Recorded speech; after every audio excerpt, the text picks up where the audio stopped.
insya Allah lah Mas Gibran ini pemimpin masa depan yang sukses di Solo, akan membawa kemajuan di mana-mana. Siap lah, pasti siap. Pak Wali Kota sudah sangat bersemangat untuk membenahi Kota Solo dan kami semua akan mendoakan, mendukung dan mensukseskan Solo yang maju. Saya tuh nyelesain yang di Solo dulu. Yang urusan DKI ya nanti aja. Tapi kan ngurus yang di Solo dulu aja. Dorongannya banyak loh Mas. Dorongan siapa? Nggak ada. Memajukan nama Gibran adalah langkah paling strategis. Gibran memiliki apa yang disebut sebagai Jokowi Effect. Memajukan Gibran adalah seperti menawarkan produk yang pasti laku dijual. Bahwa Gibran itu produk premium juga terlihat dengan besarnya dukungan parpol-parpol lain. Di Solo, 30 dari 45 kursi DPRD dikuasai PDIP. Sisanya diisi Gerindra, PAN, PKS, dan PSI. Semua parpol di luar PDIP itu selain PKS sudah menyatakan mendukung Gibran. Tidak ada yang salah bagi seorang anak politisi untuk kemudian juga maju sebagai politisi generasi berikutnya.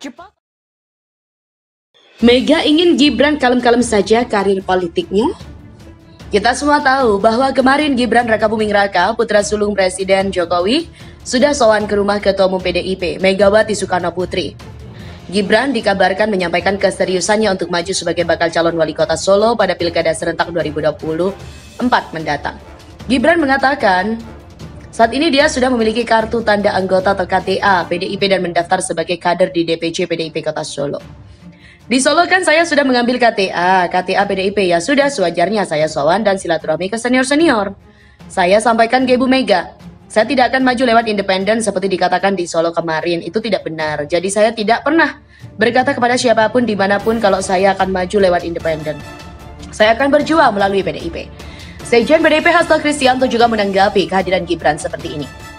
Tentang pilkada, PDIP punya mekanisme, ada pemetaan politik, ada usulan daerah, ada psikotes, dan psikotes ini berlaku untuk semua, termasuk Mas Gibran yang sekiranya mendaftar harus ikut tahapan itu. Kita kan punya mekanisme kelembagaan di dalam mempersiapkan pemimpin. Semua melakukan yang sama, tadi Bu Mega menyampaikan tahapan-tahapan itu. Jadi semua ada tahapan-tahapannya, karena itu kami membangun mekanisme kelembagaan kepartaian. Tadi Mas Gibran juga siap, pas ditanya Ibu ikut psikotes, ya dia siap. Sementara Ketua DPC PDIP Surakarta FX Hadi Rudiatmo mengatakan seperti ini. Beliau suruh Gibran belajar dulu jadi anggota partai, anggota DPRD. Itu yang disampaikan kepada saya. Saya tidak menambahi dan tidak mengurangi. Saya santai saja, apapun keputusan DPP, saya juga punya keputusan. Perkara itu termuat apa kita baca aja. Saya mengakomodir anak ranting PAC semua mendukung Pak Pur dan juga Pak Teguh. Saya kira yang terjadi saat ini di PDIP, perjuangan terkait keinginan Gibran untuk maju adalah gambaran betapa berbedanya antara cara pikir golongan tua. Ya, bahasa halusnya senior lah, dengan golongan anak muda yakni Gibran. Pertama-tama kita mestinya menyadari posisi Gibran ini.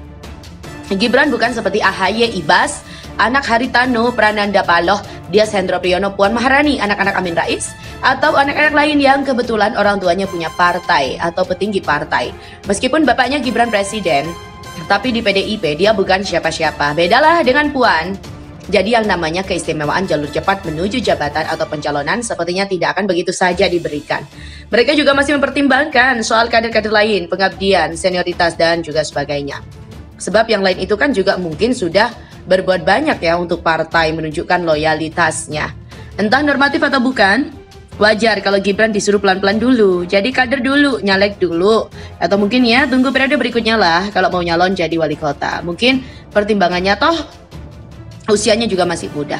Dan Solo ini adalah basisnya PDIP, di mana meski mungkin banyak yang menginginkan Gibran maju, tapi juga akan banyak yang loyal tetap memilih siapapun calon yang diusung PDIP saat pileg nanti. Nah, sementara Gibran ini adalah gambaran dinamisnya anak muda saat ini.